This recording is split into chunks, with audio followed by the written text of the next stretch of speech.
जीवन योग, जीवन योग, जीवन योग, जीवन योग, जीवन योग, जीवन योग, जीवन योग, जीवन योग।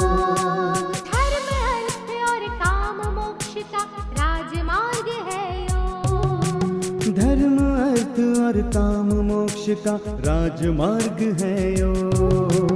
चित्त की चंचलता यहाँ मिटे, मन को भीतर शांति मिले। हरिः ओम।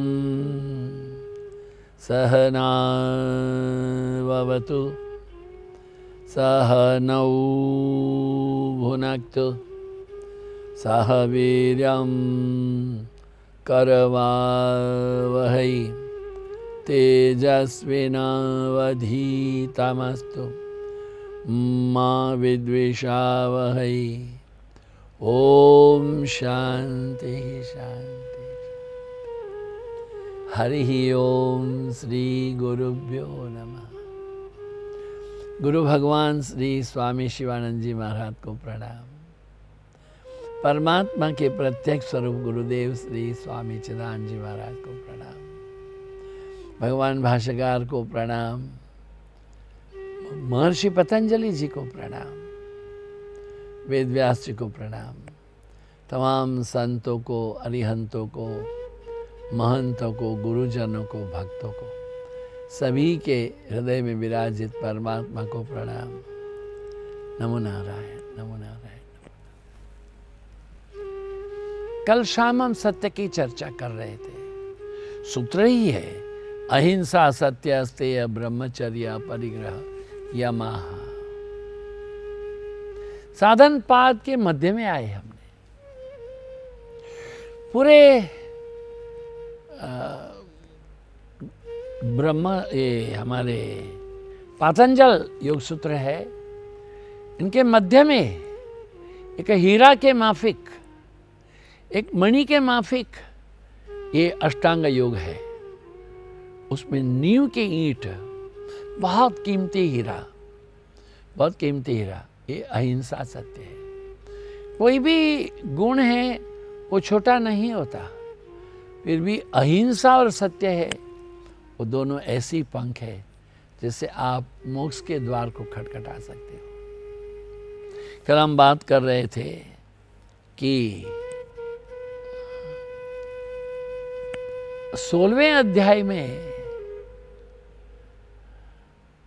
दैवी गुणों में वर्णन करते हुए भगवान श्री कृष्ण ने कहा, अभयम सत्व संशुद्धि ज्ञान युग व्यवस्थिति।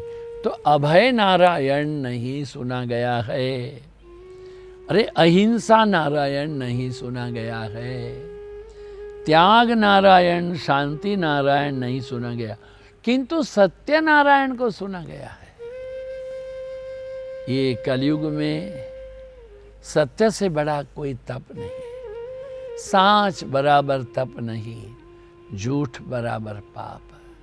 सबसे बड़ा तप है वो सत्य है, और यही इसी के द्वारा ही ईश्वर के अनुग्रह और प्राप्ति से उपलब्धि हो सकती है। क्या कहा कि श्रीमद् भागवत पुराण में मंगलाचरण में कहा, हम सत्य स्वरूप परमात्मा का ध्यान करते हैं, सत्यम परम धीमहि। सत्य स्वरूप परमात्मा का ध्यान करते हैं। गीता कहती है सत्यमेव जयते नानृतम। कल भी कहा था आपसे, सत्य की जय होती है, अनृत, असत्य की नहीं। तो ये सत्य की जय कब होती है? कहा कि सत्य के स्वरूप में ही अनुशीलन परिशीलन किया जाए, उसको अपने ढंग से खपाना नहीं ना, मतलबी ढंग से खपाना नहीं। ओ एक पुराना शरीफ में लिखा था यहाँ देखिए कैसा है, वजू किए बिना नमाज पढ़ना नहीं। जवान लड़का बोलता है नमाज पढ़ना नहीं। अरे मौला यहाँ देखो तो क्या लिखा है, वजू किए बिना नमाज पढ़ना नहीं। वो वजू किए बिना पढ़ता ही नहीं है, नमाज पढ़ना नहीं। ये है हम अपनी मतलब से खपाते हैं सत्य को। ऐसे मत करो। देखिए, इंद्रियों से, अंतकरण से जो हमने देखा है, खुद अपने आप सुना है, अनुभव किया है, उसमें किसी भी ज़्यादा मिलावट के हम समझें और समझाएं, वही निष्कपट, वही निष्पाप, वही सत्य है। महर्षि पतंजलि जी योग दर्शन में सत्य की व्याख्या करते हुए कहते हैं, सत्य प्रतिष्ठायाम क्रिया फलाश्रयत्वम। देखिए, सत्य प्रतिष्ठायाम क्रिया फलाश्रयत्वम, जिस योगी को सत्य सिद्ध हो जाता है, उसकी वाणी अमोघ हो जाती है, वो असत्य का उच्चारण नहीं कर सकता। ऐसा होने से वो जो बोलता है वो हो जाता है, इसलिए वो मौन धारण करके रखता है। देखिए, किसी भी अवस्था में असत्य का उच्चारण जो नहीं करता है, जिनकी वाणी स्वच्छ है, वो सत्य में प्रतिष्ठित होने से उनके साथ जो आने जाने वाले लोग हैं, उनको पारदर्शिता से देख सकते हैं। हमारे नर्मदा तट के महान संत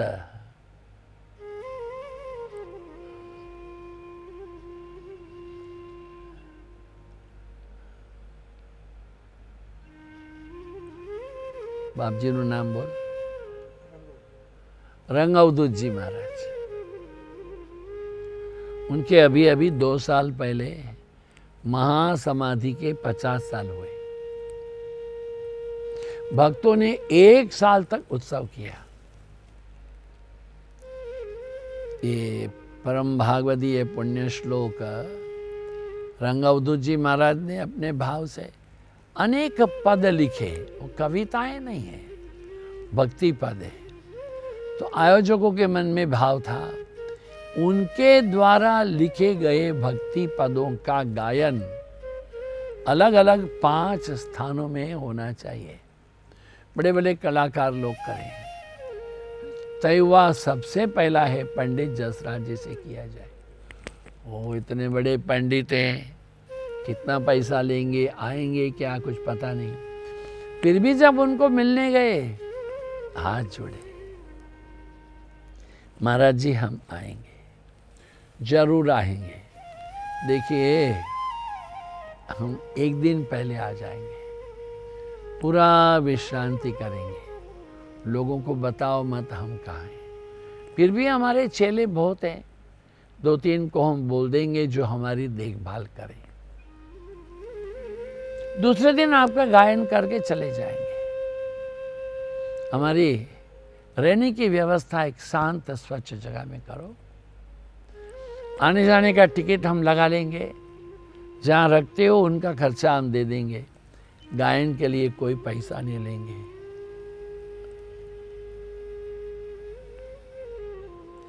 कहते रहे कि हम जब सबसे पहले हमें रंगमंच पर बैठ के गाने का था,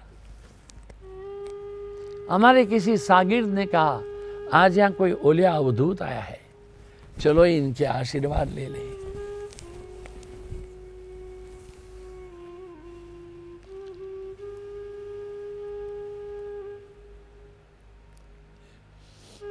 रंगअवधूत जी महाराज थे।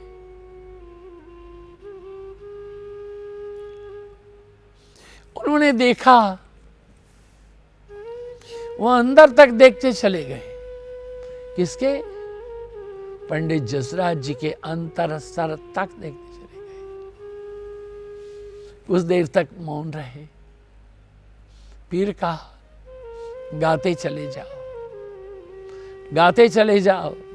तुम्हारा गायन जो है पृथ्वी धरातल पर नाम यश कीर्ति को प्राप्त करेगा। ये संत होते जो सत्य में प्रतिष्ठित है, अहिंसा में प्रतिष्ठित है।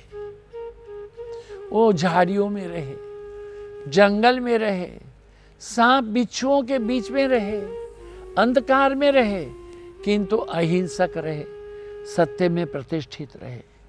ध्यान दे, जो संत मौन धारण करते हैं,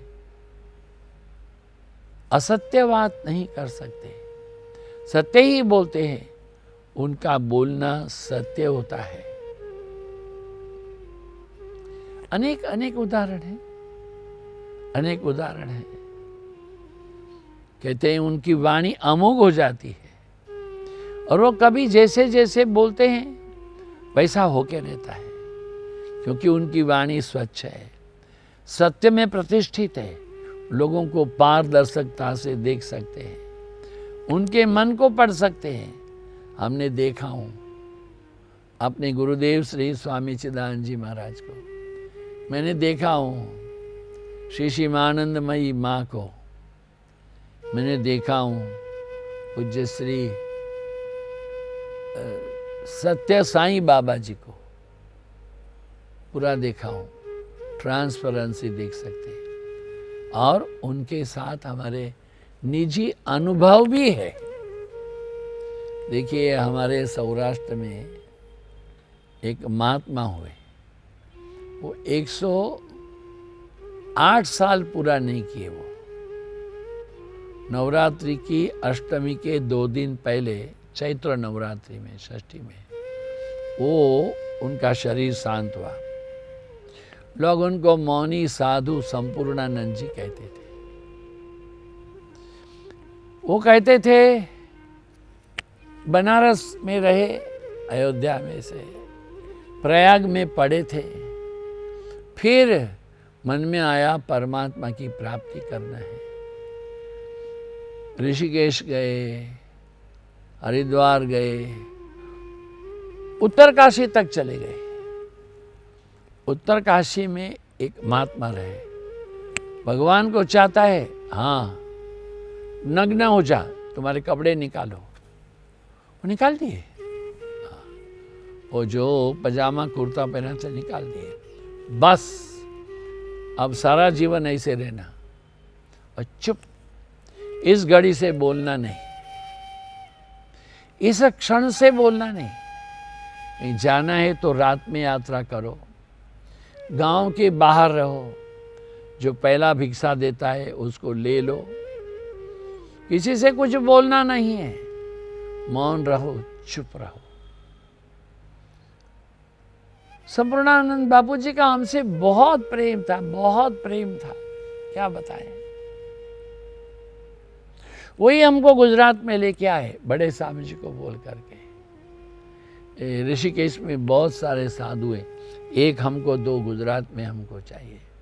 वो और बापू जी, स्वामी याज्ञवल्क्यानंद जी महाराज, दोनों बाई एयर गए, बोले हमको कोई एक महात्मा चाहिए। ठीक है, हमको भेज दिया गया। मैं क्यों कहता हूं, उन्होंने 40 वर्ष पर्यंत मौन और दिगंबर रहे। उनकी वाणी इतना पवित्र हो गई, वो जितना बोलेंगे उतना होगा। पहले तो बोलते नहीं थे, स्लेट में लिख के देते थे, वैसा होता था। तो 40 साल के बाद में वो थोड़ा बोलने लगे। बोलते थे, मुझे कहते थे, देखो स्वामी जी, मेरे दिगंबर अवस्था थी, लोग मेरे को पत्थर मार रहे थे, और अब हमारी वाणी के प्रभाव में आकर के मुझे पैसा मार रहे हैं। हजारों लाखों रुपया है, लोग उनको देने लगे। अन्न क्षेत्र उन्होंने खोले हैं। अरे पूरी बात यही है, क्या कहा, नास्ति सत्यात् परो धर्म। देखिए क्या बोला, नास्ति सत्यात् परो धर्मो नानृतात् पातकम महत्। सत्य से महान दूसरा कोई धर्म नहीं है, असत्य से कोई बड़ा पाप नहीं है। इसलिए तैत्तरीय उपनिषद की शिक्षावल्ली कहती है, सत्यम वद सत्यान्न प्रमदितव्यम, सत्य में प्रमाद करना नहीं। सत्य ईश्वर का सिंहासन है, सत्य ही ईश्वर है, सत्य की ही विजय होती है। सत्य जीवन का मूलभूत दैवी नियम और धर्म है। सत्य ही एक साधन है जो साध्य हो सकता है। सत्य स्वतंत्रता और सुख का धर्म है। तब असत्य और दुख, असत्य क्या है? वह दुख, गुलामी और मृत्यु का कायदा है। सत्य का अर्थ है न्याय, निष्कपटता, नीति शास्त्र, मूलभूत नियमों का शांति से पालन। अपवित्रता और सत्य रूपी दो तत्व हमारे अंदर सुसुप्त अवस्था में है। उसकी दिव्यता को जागृत करने से संपूर्ण सिद्धि की उपलब्धि होती है। ईश्वर साक्षात्कार के मंदिर में सत्य का पालन प्रथम आधारभूत स्तंभ है। सत्यान्नास्ति परो धर्म, सत्य आधारभूत स्तंभ है। सत्य ही ईश्वर के द्वार का दरवाजा है। वो एक है ना, सत्य ही ईश्वर है ना, सत्य ही ईश्वर है। तो क्या कहा कि सत्य एक ऐसी सीढ़ी है जो शाश्वत आनंद और परम धाम को हमें प्राप्त करा सकती है। सत्य बोलना योगी का सबसे बड़ा और महत्व का लक्षण है। सत्य वो तमाम सद्गुणों का राजा के समान है। सद्गुण श्रेष्ठ है। सत्य ही वंदना का सार है। मनोविकार पर संयम करने के लिए सत्य ही एक दवाई है। स्वार्थ त्याग पूर्वक संसार के सुखों के प्रति ये मुंह फोड़ देना आत्म संयम का प्राण है। सद्गुण ही सत्यवादी मनुष्य में हाजिर उपस्थित होते हैं। बचपन में हमने कहा ना, हमको बहुत कुछ पढ़ने का शौक रहा। एक हमने कथा पढ़ी थी। ये एक राजा थे। आधी रात उठ करके नदी किनारे जा कर के ध्यान करना ये उनका अभ्यास था। महानिशा में प्रातःकाल 3 बजते बजते वापस आ जाते थे।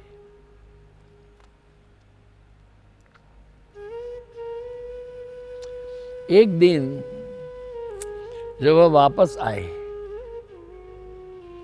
तब उन्होंने देखा एक बहुत ही ज्योतिर्मयी, सौंदर्यमयी, रूप की राशि, बहुत सारे आभूषणों से सुशोभित कि देवी बाहर जा रही है। राजा ने हाथ जोड़ के पूछा, देवी प्रणाम, आप कौन है? देवी ने कहा, मैं आपकी राज्य लक्ष्मी हूँ। अच्छा, कहाँ जा रही हैं आप? बहुत दिन तक रहे, जा रहे।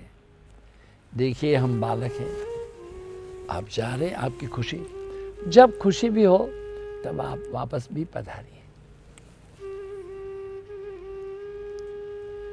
उसके पीछे 3-4 और महिलाएं रही। आप कौन हैं? हम निष्ठा हैं, हम पवित्रता हैं, हम धैर्यता हैं। एक एक आती रही।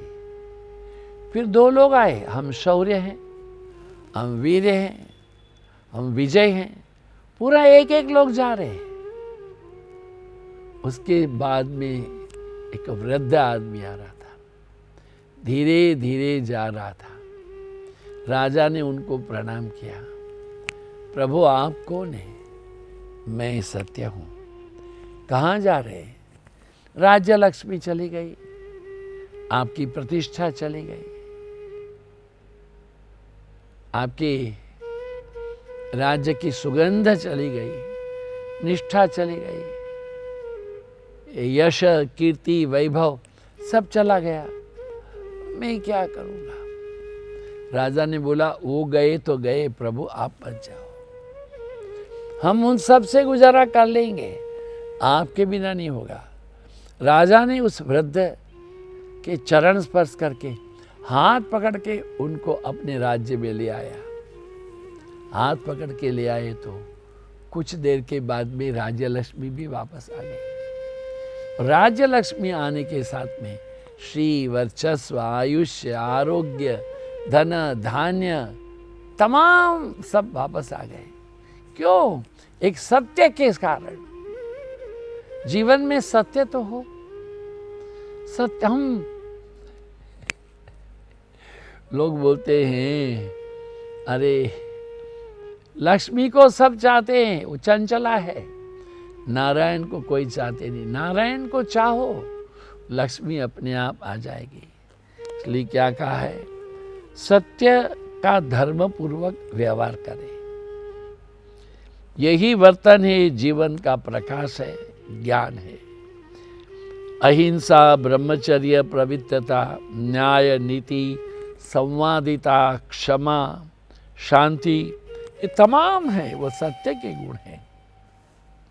समता, संयम, विनय, करुणा, भलाई, त्याग, ध्यान, भव्यता, गंभीरता, धैर्य और भूतकाल में जो कोई दया किया है, किसको भी पीड़ा करने की वृत्ति नहीं होना, ये तमाम सत्य के स्वरूप है।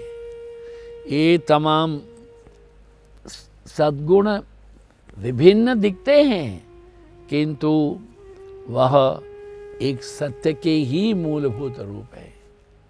जैसे हम कहते हैं दुर्गा है, काली है, सरस्वती है, लक्ष्मी है, कितनी देवियां हैं हमारी, किंतु वो एक ही है, जगदम्बा है, जो अपने अलग अलग रूपों में है। ऐसे ही ये समता, संयम, विनय, करुणा जो है ना, वो तमाम अलग अलग नाम हो सकते हैं, किंतु एकमात्र सत्य का स्वरूप है। जब सत्य धर्म के मार्ग पर हम चलेंगे, अपना तमाम सिद्धियां अपने आप आ जाएंगी। जैसे कि वृक्ष के, पेड़ की जड़ में हम पानी दें तो अपने आप डालियों को उपलब्ध होता है, अपने आप कलियां खिलती हैं, अपने आप पुष्प होते हैं, अपने आप वृक्ष है सौंदर्य से परिपूर्ण होता है। ऐसे ही जीवन में सत्य का पालन करें, सत्य में निष्ठा रखें और सत्य ही को अपना धर्म समझें। बाकी जीवन सौंदर्य स्वयं उपलब्ध हो जाएगा। धन्यवाद, धन्यवाद, धन्यवाद। ओम पूर्णमदः पूर्णमिदं पूर्णात् पूर्णमुदच्यते पूर्णस्य पूर्णमादाय पूर्णमेवावशिष्यते। ओम शांति शांति शांति। आप सभी के उपस्थिति के लिए धन्यवाद। आप सबके समयदान के लिए धन्यवाद। आप सबके हृदय में विराजित परमात्मा को प्रणाम। नमो नारायण, नमो नारायण।